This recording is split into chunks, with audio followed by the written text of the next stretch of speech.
Selamat malam dan selamat datang di It's Horror Time. Waktunya bagi kita mendengar dan berbagi cerita horor dari berbagai macam narasumber. Bersama saya dan Yamazaki. Dan saya Clara Tiara. Oke, hari ini kita akan membacakan email-email horor yang dikirimkan oleh beberapa viewer ke itshorrortime.iht@gmail.com. Sebelumnya kami ucapkan terima kasih kepada para viewer yang sudah mengirimkan cerita pengalaman horornya ke kami. Dan bagi kalian yang ingin mengirimkan cerita horor kalian, bisa kalian kirim ke email itshorrortime.iht@gmail.com. Oke, sebelumnya apa kabar semuanya? Clara, apa kabar? Sehat? Sehat, alhamdulillah. Udah cukup lama ya kita nggak nge-record video untuk It's Horror Time ya. Iya, udah lama sekali. Ada kali ya 2 mingguan ya. Bahkan bisa dibilang lebih. Lebih ya. Iya. Iya, kebetulan kita berdua cukup sibuk sama urusan di istana, jadi ya mau nggak mau kita menunda sesi recording kita sebelumnya ya, Clara ya. Iya. Oke, malam ini kita akan baca cerita dari siapa aja nih, Clara? Dari Adelaide dan juga ada dari Eshiro Faker. Oke, untuk email yang pertama dari Echiro Faker. Pengalaman pertama bertemu urban legend di daerahku. Oh. Di sini aku mau bercerita tentang pengalaman pertamaku, hampir mati atau mungkin memang sudah mati. Dan pertama kalinya mengalami hal mistis, lalu pertama kalinya mendapatkan hal mengerikan dalam hidup. Oh, I see. Hari Jumat. Kejadian ini bermula saat aku sedang mandi di sungai irigasi yang ada di kampungku.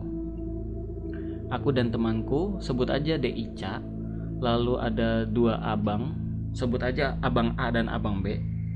Kalau tidak salah saat itu hampir jam 12 siang. Sebenarnya kami berempat ingin pergi ke masjid untuk sholat Jumat. Akan tetapi terjadi hal yang tidak kami bayangkan. Saat 2 abang dan aku sudah naik ke daratan untuk mengeringkan diri, aku juga sudah mengajak De Ica untuk naik karena sebentar lagi kita akan berangkat pergi ke masjid. Karena De Ica sangat keras kepala, dia masih saja berenang di sungai tanpa peduli dengan perkataanku. Beberapa menit kemudian, terjadi hal yang tidak terduga kepada De Ica. Karena saat aku ingin mengajak De Ica untuk segera bersiap-siap, dia malah menghilang. Awalnya kupikir De Ica tenggelam, tapi tidak mungkin karena kedalaman sungai irigasi ini cuma 3-4 meter. Sebenarnya untuk ukuran anak kecil 3-4 meter itu termasuk dalam loh ya. Iya benar. Apalagi De Ica lebih jago berenang daripada aku. Di sini aku pikir dia hanya bercanda, tapi aku dikejutkan dari bawah air karena aku berada tepat di tepi sungai. Ternyata De Ica hanya merayap seperti buaya untuk mengagetkanku dari tepi sungai. Tidak lama kemudian, De Ica seperti ditarik masuk ke dalam air secara paksa hingga membuat De Ica panik sejadi-jadinya. Awalnya kupikir pura-pura. Dengan segera aku langsung memanggil dan minta tolong kepada abang yang sedang memakai bajunya di belakangku.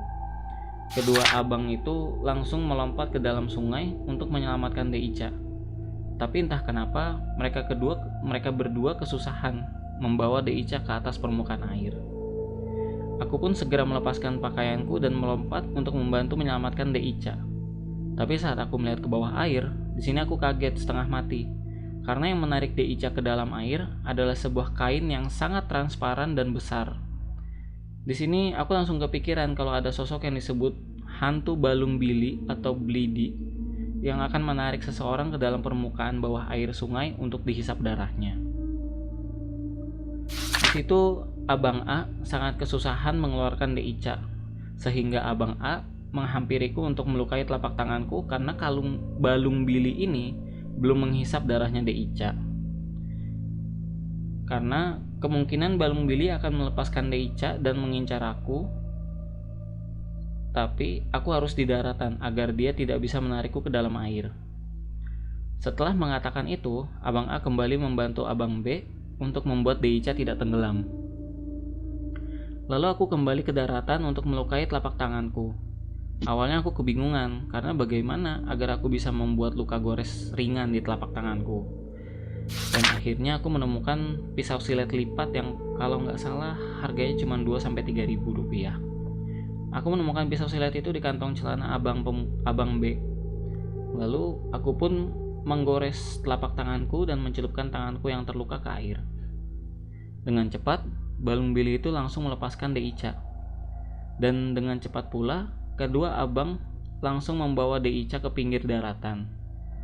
Tapi sebelum itu, entah aku lupa atau bagaimana, saat itu aku memang tidak terpikirkan lagi kalau balung bili masih ada di sungai ini.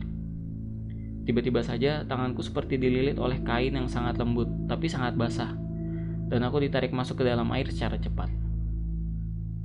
Di posisi ini, aku seperti dibalut oleh ribuan kain transparan dan lembut, lalu mulai membungkus diriku, hingga membawa diriku jatuh ke permukaan bawah air, dan dengan perlahan aku pun hampir kehabisan nafas dan sesak sekali karena hantu balung bili ini mulai melilit dengan kencang. Di saat itu aku kepikiran kalau mungkin sudah saatnya aku mati di hari itu. Tapi sepertinya hal itu tidak terjadi, karena di detik-detik itu aku mendengar suara azan dari masjid. Dengan seketika balung bili itu melepaskanku dan menghilang. Dengan cepat aku ingin berenang ke atas, tapi aku sudah kehabisan nafas dan tubuhku juga sudah mulai lemas kaku. Apalagi aku sudah tidak bisa melakukan apa-apa. Lalu aku berpikir apakah aku akan mati seperti ini?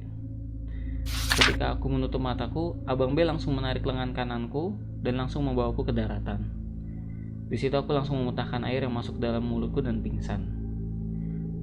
Saat tersadar, aku pun sudah berada di rumah sakit. Dokter pun memberitahu aku kalau aku sudah kehilangan 50% darah yang ada di dalam tubuhku, dan juga aku sudah tertidur selama 3 hari. Di sini aku tidak percaya kalau aku sudah kehilangan darah sebanyak itu. Padahal aku hanya tenggelam mungkin sekitar 40-50 detik. Dan karena kejadian itu, Deica mengalami trauma terhadap air dan sungai. Namun sekarang dia sudah mengatasinya, walaupun dia tidak mau mandi di sungai lagi. Lalu untuk kedua abang, mereka tetap sehat, walaupun terkadang mereka agak ragu kalau mau mandi di sungai. Tapi kurasa sekarang mereka sudah melupakan kejadian itu.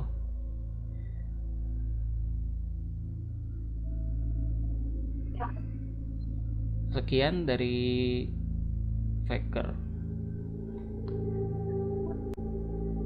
Oke, jadi ini adalah cerita tentang urban legend yang bernama Balung Bili atau Blidi ya. Jadi Balung Bili ini adalah urban legend yang terkenal di Aceh. Jadi kalau menurut cerita orang sana, Balung Bili ini adalah hantu penunggu di sungai. Bentuknya nggak seperti urban legend yang biasanya yang mungkin berbentuk orang atau humanoid gitu. Cuman balung bili ini berbentuk seperti kain atau terpal. Cuman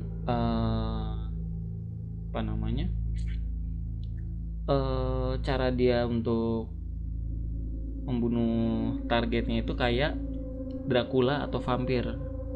Jadi dia ngelilit tubuh korbannya, lalu dia menghisap darahnya sampai habis. Ada. Iya, aku juga baru tahu kalau ternyata di daerah sana ada urban legend yang cukup menarik ya. Dia mempunyai karakter yang berbeda daripada urban legend yang lainnya. Benar banget. Ada yang bilang kalau balung bili ini takut sama suara azan, kayak tadi ceritanya Faker. Ada juga yang bilang takut sama suara kencang atau suara senapan. Jadi kalau misalkan kalian lagi bermain di sungai, apalagi di daerah sana, mungkin harus lebih berhati-hati kali ya. Di sungai kan airnya deras gitu. Betul, karena yang namanya aliran air itu kita nggak bisa tebak apakah arusnya deras atau enggak. Karena kebanyakan sungai-sungai di Indonesia itu kelihatannya dari atas kayak sungai yang arusnya nggak deras, landai gitu. Tapi begitu pas kita masuk, ternyata arus di bawahnya itu kenceng banget. Aku juga udah berapa kali dengar cerita orang yang tenggelam di sungai-sungai yang ada di Indonesia. Bahkan tim SAR sekalipun kadang suka kesulitan menemukan korbannya, karena ya itu tadi di bawah itu arusnya kenceng. Oke, makasih untuk ceritanya Ishiro Faker. Untuk berikutnya ada dari siapa? Ada Lin ya, Clara? Iya. Oke, gimana tuh ceritanya tuh untuk Adalin? Jadi sini judulnya itu petir. Malam kakak dan Kak Dan, apa kabar? Semoga kakak sekalian baik-baik saja ya. Malam ini aku ingin berbagi cerita menyeramkan yang dialami ibundaku. Bahasanya ibundaku. Ya, putri kerajaan sih ya. Mungkin putri bangsawan gitu ya. Oke. Katerina von Arsaisa, maaf ya kalau penyebutannya salah. Bisa dipanggil Rina. Saat beliau masih bersekolah, saat itu beliau masih berumur 70 tahun dan sedang menjalani pendidikan di sekolah Vardariana.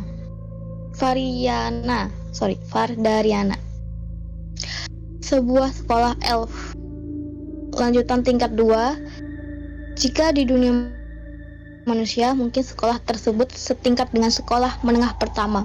Ibunda selalu pergi dan pulang sekolah ditemani oleh 3 orang sahabatnya, yaitu ada Lane, terus ada Irene, dan juga ada Luna.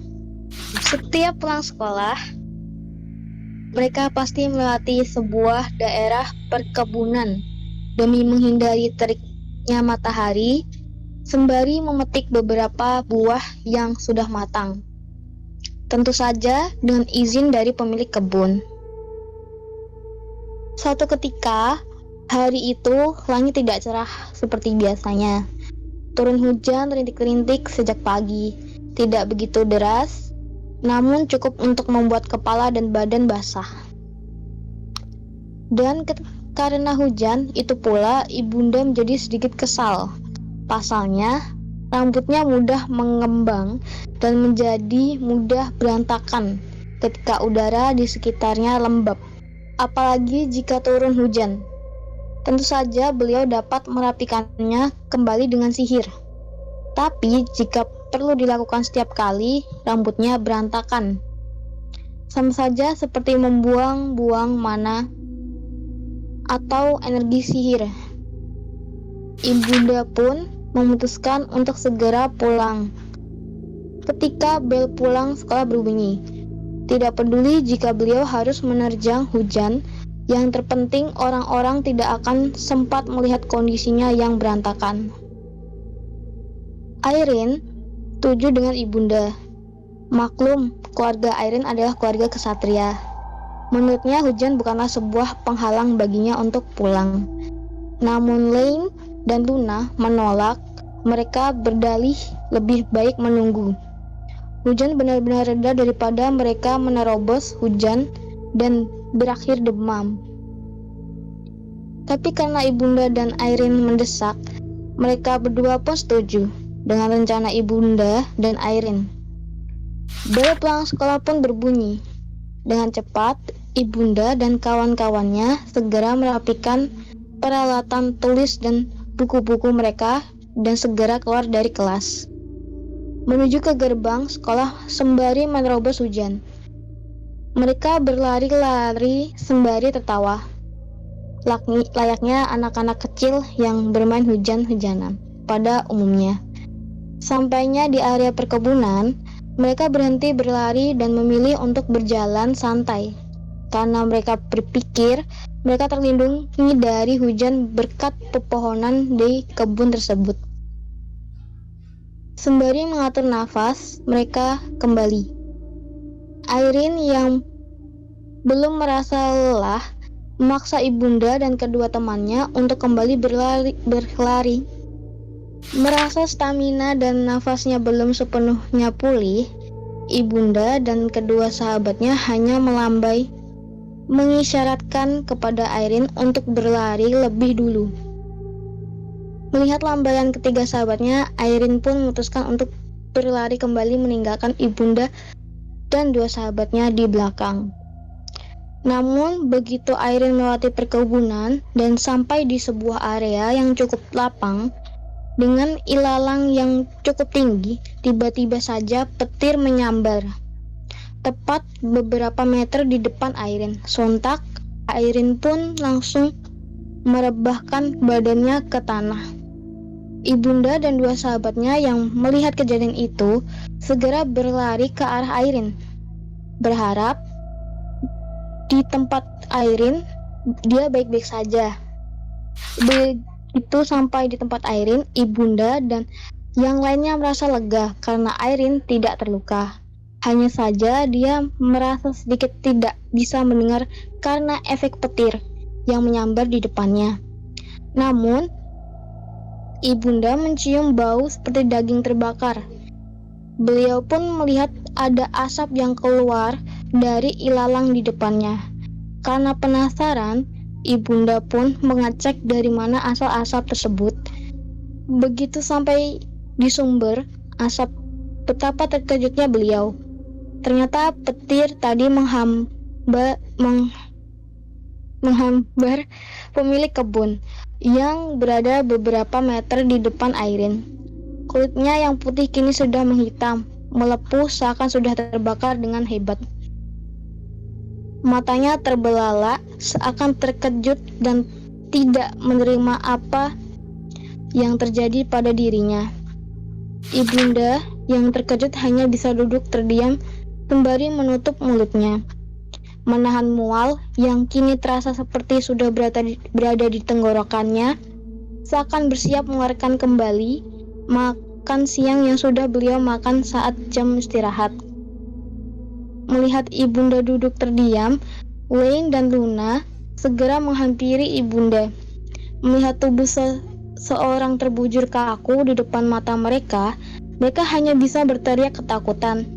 Sedangkan Irene yang sudah bangkit dan melihat apa yang ada di depannya, segera minta bantuan pada warga sekitar. Singkat cerita, ibunda dan yang lainnya sudah pulang ke rumah masing-masing. Namun karena teringat apa yang beliau lihat tadi siang, ibunda merasa tidak nafsu makan dan memutuskan untuk segera tidur, berharap dapat segera melupakan kejadian tadi siang. Namun, naas, ibunda justru bermimpi buruk malam itu. Beliau bermimpi bertemu dengan pemilik kebun tersebut dengan wujud yang sudah melepuh terbakar, dengan mata terbelalak, berjalan ke arah ibunda, seakan ingin menangkap dan membawa ibunda bersamanya. Keadaan itu pun bertahan hingga 3 hari lamanya, membuat ibunda jatuh sakit selama 1 minggu. Begitu ibunda sudah sehat kembali, beliau memutuskan untuk kembali bersekolah. Namun sejak kejadian itu, mereka pun memutuskan untuk tidak melewati area perkebunan itu lagi dan memilih melewati jalan utama, tersengat oleh teriknya cahaya matahari sang surya. Sekian cerita dariku untuk hari ini. Mungkin kali ini bukan cerita horor, namun bisa menjadi pengalaman yang cukup menyeramkan untuk dialami seorang gadis di masa sekolahnya. Semoga kita semua selalu dalam lindungan para dewa dan roh para leluhur. Regards, Adeline. Oke, itu cerita dari Adeline, Kak. Oke, Oke, jadi ceritanya kali itu tentang petir ya. Iya. Betul sih yang dibilang sama Adeline. Mungkin cerita kali ini bukan cerita horor, tapi cukup untuk membuat kita merasa takut ya. Benar. Oke, makasih banyak untuk ceritanya Adeline. Semoga kita semua selalu dalam lindungan Tuhan, Dewa, dan para leluhur ya, dari segala macam hal. Oke, jadi untuk cerita dari Adeline malam ini kita bisa ambil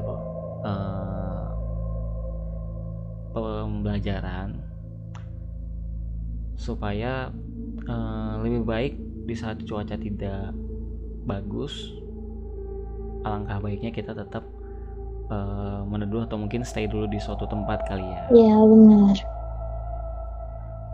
Memang hujannya nggak begitu deras, tapi yang kita takutkan bukanlah airnya, sedangkan petirnya. Iya. Mungkin untuk sekedar pembelajaran, kalau misalkan kita ada di area lapang dalam keadaan situasi seperti cerita Adeline tadi, hujan gerimis gitu, alangkah baiknya kita menghindari area-area lapang seperti itu. Iya. Karena petir akan menyambar benda yang dirasa cukup tinggi dari permukaan tanah untuk mengalirkan kembali petirnya ke dalam bumi. Iya, benar.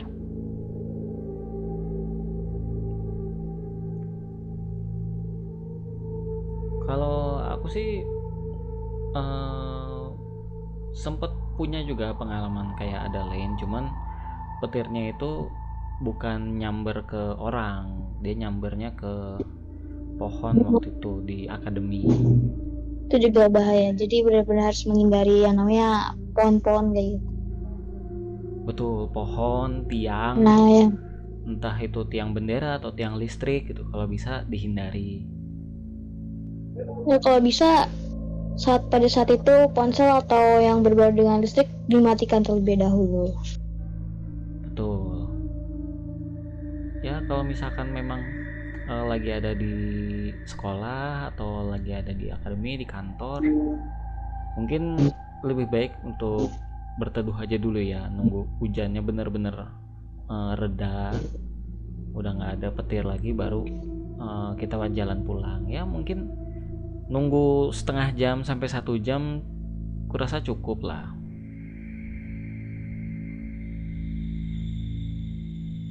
Daripada kita maksain pulang habis itu sakit, atau mungkin paling buruknya sampai kesambar petir kayak gitu kan. Iya. Kalau Clara sendiri punya pengalaman yang sama kayak Adeline, ibunya Adeline lebih tepatnya? Untuk itu alhamdulillahnya nggak pernah, belum dapet. Belum dapat. Iya. Ya semoga aja kita nggak perlu mengalami pengalaman yang menyeramkan seperti itu kali ya. Iya. Oke, terima kasih banyak untuk cerita yang dikirimkan dari Esiro Faker dan Adeline. Terima kasih banyak. Iya, terima kasih banyak. Dan sekali lagi kami mengingatkan kalau misalkan ada cerita horor atau cerita pengalaman yang mungkin cukup menyeramkan yang ingin kalian share ke kami, bisa kalian kirimkan ke email kami di itshorrortime.iht@gmail.com.